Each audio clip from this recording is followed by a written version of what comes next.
I am going to show you how to make a redneck wine glass. So first, the materials you're going to need, a candlestick. I found these at the local Dollar Tree store or dollar store, so they're $1.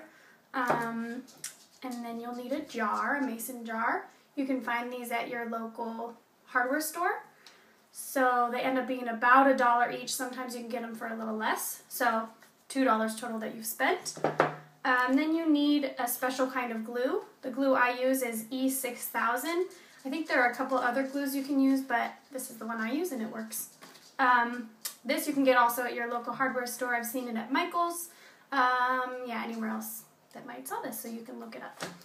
Then what I like to use is sandpaper. I use that and I sand the bottom of the jar so it adheres better to the candlestick. And then that's all you really need to make your mason jar wine glass, unless you want to embellish it with beads. Here's a finished one, so I have beads inside.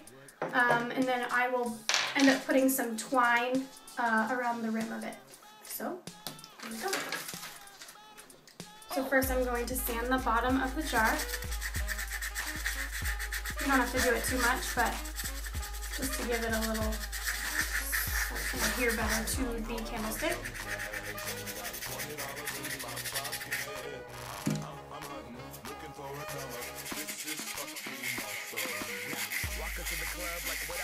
And then before I glue the jar onto the candlestick holder, what I'll do is I'll put the beads inside. So I'm going to do 2 yellow beads this time. I did red and green on this one.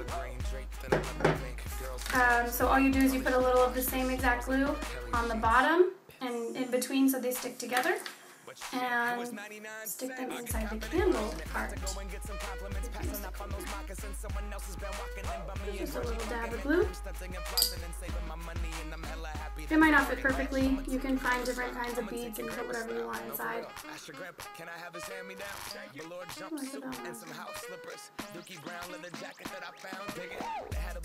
It is kind of a smelly glue, so you might want to have a door or window open, or do it outside if you can.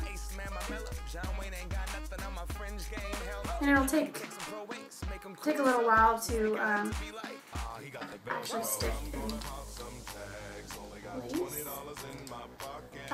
And then what I'm going to do is put glue around the rim of the candlestick holder and attach it to the mason jar.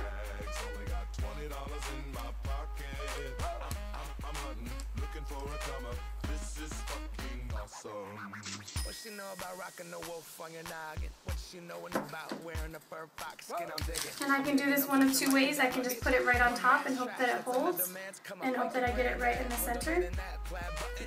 But I also like to flip it around. The problem with flipping it around when you have beads inside is that they're not all the way dry. So you can wait for them to dry completely before you do this step.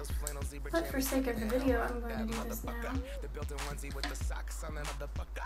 And then you might notice that the glue is extra globby, and you can remove the glue with anything that will remove the glue, like a stick or skewer or something to remove all the glue. You can use your fingers, but then your fingers get all gluey.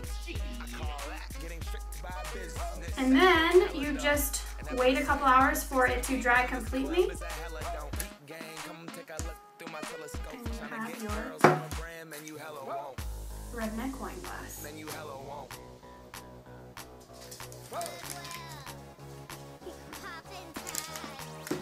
And then if you'd like to put twine on it,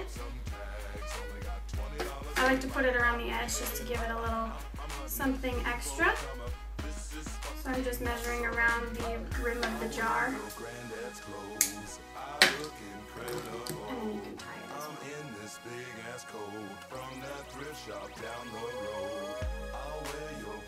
You can also end up painting the jars if you wish with the special kind of glass paint, whatever you want to do to fancy up your jars. But that is how you make a mason jar wine glass and make it a little pretty.